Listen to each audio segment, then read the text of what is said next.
ये मुश्किल बजट है डिफेंड करने के लिए और मनोज भाई पूरी अपनी कोशिश कर रहे हैं, उसमें बहुत विफल हो रहे हैं, वो सारी दुनिया देख रही है। पता नहीं आज क्यों इनको अग्नि परीक्षा के लिए उतारा गया, लेकिन कोई बात नहीं। मनोज भाई बस 3 बातों का जवाब दीजिए। उत्तर प्रदेश से क्यों खफा है? क्योंकि सब जानते हैं लोकसभा ने उनको क्या नतीजा दिया है। उत्तर प्रदेश भी उनकी सरकार है, उनको भी कुछ नहीं मिला। 80 करोड़ लोगों को फ्री अनाज अभी फिर से मिलता रहेगा अगले 5 साल। जी आपके पास आते हुए मैं आपको याद दिलाती हूँ, घोषणा पत्र कांग्रेस पार्टी का आंध्र प्रदेश को विशेष राज्य का दर्जा देने के लिए पेज नंबर 36 पॉइंट नंबर 10। सवाल यह है कि चूंकि मोदी सरकार कर रही है इसलिए आपत्तिजनक है आंध्र प्रदेश को विशेष सहायता देना, बिहार को विशेष सहायता देना, या फिर चूंकि वो सरकार बचा रहे हैं। अब आपको जनता को कन्विंस करना है इसकी समृद्धि के लिए नहीं, कुर्सी बचाने वाला बजट है। और इसका मेंशन जरूर कीजिएगा जो मैंने पॉइंट बताया। आइए देखते हैं, मजा आएगा। जनता को हमें कन्विंस करने की जरूरत ही नहीं है, जनता तो देख रही है सरकार ने उनके साथ कितना बड़ा धोखा किया है। आप ही के पॉइंट से शुरुआत करती हूँ। आज भी बिहार को और आंध्र प्रदेश को विशेष राज्य का दर्जा नहीं मिला है। इसी मांग के साथ तो चंद्रबाबू नायडू जी अलग हुए थे, वही उनको पैसा पकड़ा दिया गया। ये 6 साल पहले भी किया जा सकता था। बिहार को लिख के कल बोला गया है सदन में, विशेष राज्य का दर्जा नहीं दिया जाएगा, ये लिखकर बोला गया है। ये कुर्सी बचाओ बजट है क्योंकि अपने घटक दलों को खुश करने की कोशिश है। जिन बैसाखियों के सहारे चल रहे हैं उनको खुश रखा जाएगा। बात तो सही है। भारत के शिक्षा के बजट को घटाने का दुस्साहस लगातार ये सरकार कर रही है। हर बार बजट घटाया जा रहा है और बार बार जो बजट में आवंटित होता है उससे कम खर्चा किया जाता है। पिछले साल आवंटित था 1,16,000 कुछ करोड़, खर्च हुआ 1,08,000 करोड़।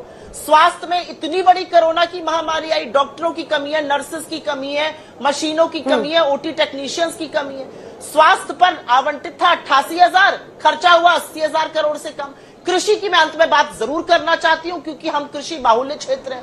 खर्रे में जो लिखकर मिल जाता है उसको पढ़ देने से बजट थोड़ी अच्छा हो जाएगा। क्या बात कर रहे हो आप?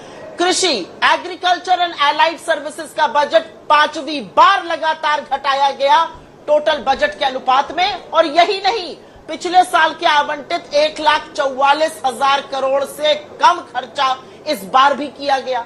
मतलब आप कटौती शिक्षा में, स्वास्थ्य में, कृषि में कर रहे हैं। कहां जाएगा ये देश? कभी किसी ने सोचा है?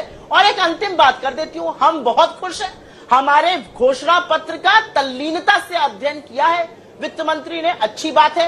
कट कॉपी पेस्ट भी किया है, बहुत अच्छी बात है। लेकिन नकल में भी अकल की जरूरत होती है और इसलिए मैं कहती हूं हमारी पहली नौकरी पक्की थी। हमने कहा था हर डिग्री, हर डिप्लोमा धारक को 8500 रुपए प्रति महीना, मतलब 1 लाख रुपए साल का देंगे। चलिए ये 5,000 रुपए महीना देंगे, लेकिन ये इंटर्नशिप सिर्फ टॉप 500 कंपनियों में लगाएंगे। 1 करोड़, 1 करोड़ इंटर्नशिप टॉप 500 कंपनियों, मतलब हो गया हर कंपनी में 4,000 इंटर्न। आपके यहाँ भी इंटर्न आते हैं, 4,000 इंटर्न आप लोग ले सकते हैं। जो टॉप 500 कंपनीज होती है वो ऑटोमेटेड होती है, एआई होता है, मशीन लर्निंग उसमें जबरदस्त होता है। 4,000 इंटर्न लग सकते हैं, मतलब कॉपी पेस्ट भी थोड़ी अकल लगा के किया गया होता है। तो मेरा अपना मानना है अब आपका भी टाइम खत्म होता है। आपके साथ मैं हूँ अंजना। 4 करोड़ युवाओं के लिए इंटर्नशिप का जो साधन बन रहा है, कमाई का साधन बन रहा है, वो स्वागत योग्य है। नहीं, सबसे पहले तो मैं कहूंगी अप्रेंटिसशिप प्रोग्राम जो आया है, इतनी स्किल्ड लेबर वर्कफोर्स पड़ी हुई है, जॉब ढूंढ रही है। 9.2% पे आपका अनएम्प्लॉयमेंट का आंकड़ा है। वो जो स्किल्ड लेबर फोर्स है उनका क्या करेंगे हम? उनके एम्प्लॉयमेंट जनरेशन की क्या बात करेंगे?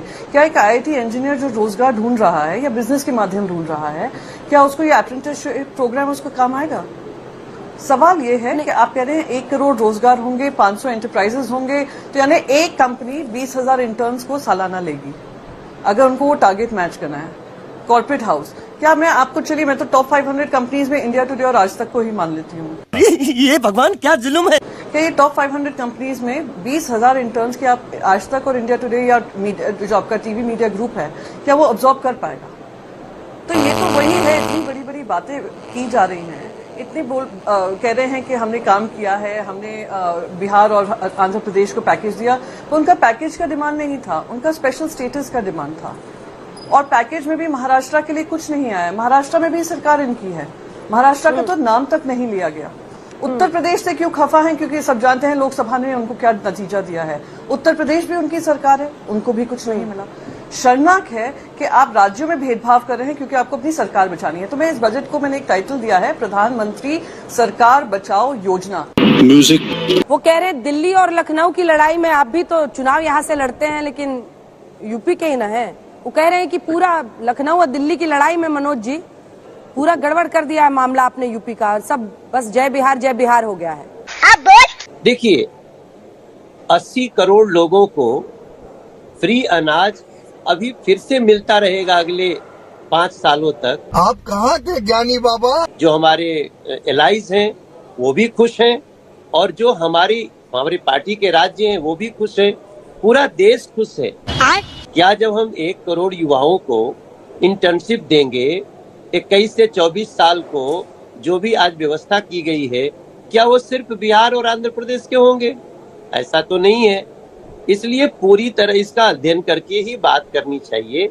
और मैं खुश हूँ, मैं बीच में मुस्कुरा दे रहा था, क्योंकि चाहे सुप्रिया श्रीनेश जी हो, चाहे प्रियंका जी हो, चाहे राजीव जी हो, ये लोगों को आज कुछ मिल नहीं रहा है। इसलिए इनको लगता है कि ये तो सरकार बचाने वाला है। प्रियंका जी या सुप्रिया जी या राजीव भाई, क्या 3 करोड़ घर बनेंगे तो सिर्फ बिहार और आंध्र प्रदेश में बनेंगे? उत्तर प्रदेश में नहीं बनेंगे, महाराष्ट्र में नहीं बनेंगे। आज बहुत लोग बहुत खुश इस बात से भी कि सांसद हैं बीजेपी के आप, और बजट वाले दिन आपको फील्डिंग के लिए उतारा गया है। ये भी वो अपने आप में बहुत दिलचस्प है। आपका गाना आजकल खूब चल रहा है ना, राजा जी वाला। हाँ, ये कर लो पहले। ये मुश्किल बजट है डिफेंड करने के लिए, और मनोज भाई पूरी अपनी कोशिश कर रहे हैं, उसमें बहुत विफल हो रहे हैं, वो सारी दुनिया देख रही है। पता नहीं आज क्यों इनको अगली परीक्षा के लिए उतारा गया, लेकिन कोई बात नहीं। मनोज भाई बस 3 बातों का जवाब दीजिए। रक्षा के बजट में क्यों कटौती कर दी गई? 9.6% से घटा के 9.4% कर दिया गया। कृषि का बजट 3.25 से घटाकर 3.1 कर दिया गया। यही नहीं, आपने स्वास्थ्य का बजट घटा दिया, आपने शिक्षा का बजट घटा दिया। विकसित भारत हम कैसे बनेंगे? ये 6.5-7% की ग्रोथ से थोड़ी हम विकसित भारत बनेंगे। विकसित भारत हम तब पढ़ेंगे जब पढ़ेगा भारत और बढ़ेगा भारत। न पढ़ेगा भारत न आपसे कुछ पूछेगा भारत। रक्षा पर तो आपने दो लाइन में जल्दी से। मैं तो मनोज जी से एक ही चीज कहूंगी, आप खुशी बनाते रहिए और जनता आपको 240 से 40 तक पहुंचा देगी। जरा सोशल मीडिया पे जाइए, आप ही के समर्थक कितना दुखी हैं, उनका दुख समझिए, जनता का दुख समझिए। बहुत हो गई मन की बात। अरे भाई एक रुमाल देना मनीष। अब जन की बात समझिए, बस मैं यही कहूंगी। राजीव राय, आप खुश हैं? राजीव राय जी जल्दी से 2 लाइन। मनोज जी मुस्कुरा रहे हैं, एक ही लाइन आपके लिए। मनोज जी इतना जो मुस्कुरा रहे हैं, क्या गम है जो छुपा रहे हैं? आप हेल्थ के बजट, शिक्षा का बजट, डिफेंस का बजट कम कर दें। 8 लाख। टाइम कम हो गया। अरुण भारती जी 2 लाइन। अंजना जी, बिहार को इंडस्ट्रियलाइजेशन, औद्योगिकीकरण की बहुत जरूरत है, और ऐसे में जो गया में इंडस्ट्रियल नोड बनेगा वो एक बहुत ही वेलकम स्टेप है। और हम लोग इसी तरह के पॉजिटिव रीइंफोर्समेंट बजट में बिहार के लिए आगे भी देखना चाहेंगे।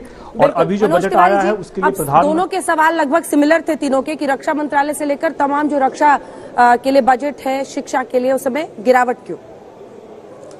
अच्छा, सुप्रिया जी को मैं समझ नहीं पा रहा हूँ। हमें राफेल चाहिए था, आप राफेल खरीदने नहीं देते थे। आज हमारे पास राफेल है तो जरूरत भर है, तो फिर और खरीदना है थोड़ी हमें। हमारी जरूरत की बहुत सारी चीजें ऑलरेडी हम ला चुके हैं, उसके बाद भी इतना बड़ा बजट है। तो कोई रक्षा बजट ऐसा होता है जहां हमें जो